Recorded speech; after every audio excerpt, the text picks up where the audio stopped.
Kasalukuyan, nagmarcha rin ang mga estudyante, mga profesor, alumni at mga magulang mula sa lahat ng De La Salle campus sa buong Luzon. Pati mga gwardiya ng kanilang mga eskwelahan, sumama rin. May news to go si Jay Sabale. Jay.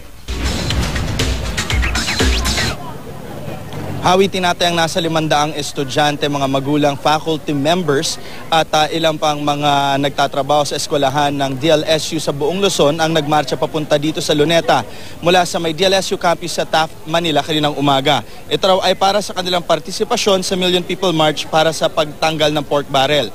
Ayon kay Brother Jose Marie Jimenez, presidente ng De La Salle, nanawagan siya sa mga De La Salle schools na sumali sa pagkilos dahil panahon na upang magising na ang mamamayan at ang gobyerno sa katiwali ang nangyayari sa bansa. Ang kanilang pagkilos ay paraan din umano upang maramdaman ng mga estudyante o kabataan ang kanilang pakikibahagi sa protesta. Hinihikayat din nila ang mga professor na may klase habang nangyayari ang protesta na payagan ng kanilang mga estudyante na lumahok dito bilang alternative way of educating students, most especially sa current affairs. At kung hindi naman daw ito magagawa, meron naman ding sasagawang noise barrage sa mismong eskwelahan na ngayon. Pati mga gwardiya ng DLSU ay kalahok bilang security ng mga tiga-Lasal. Nakadeploy din ang emergency response team ng eskwelahan. Samantala, kanina ng mga umaga, meron ding isang motorista ang nakapagkainitan ng mga pulis dahil nakaparada ito sa harap ng Museo Pambansa. Ayon dun sa driver ay nagparada raw siya doon kanina at kumuha lamang ng mga pictures, ngunit ang sabi naman ng mga pulis, 1 oras na raw ito nandito at hinahanap nila yung driver. At nang dumating na daw yung tow truck kanina, sakalang lumabas ang driver.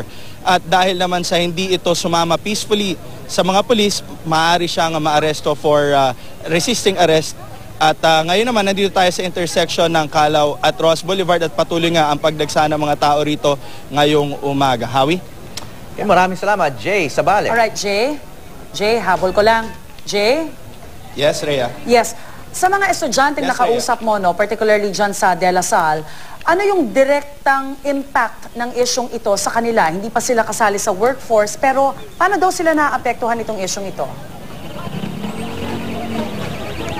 Yung mga nakausap kong estudyante, sinasabi nga nila, dahil sa ang mga magulang nila ang nagpapaaral sa kanila at gumagastos para sa kanila, yung mga tax na nananakaw umano nitong mga lawmakers ay nakakaapekto sa kanilang kabuhayan, specifically sa kanilang mga magulang. Rhea? Alright, maraming salamat. Jay Sabale.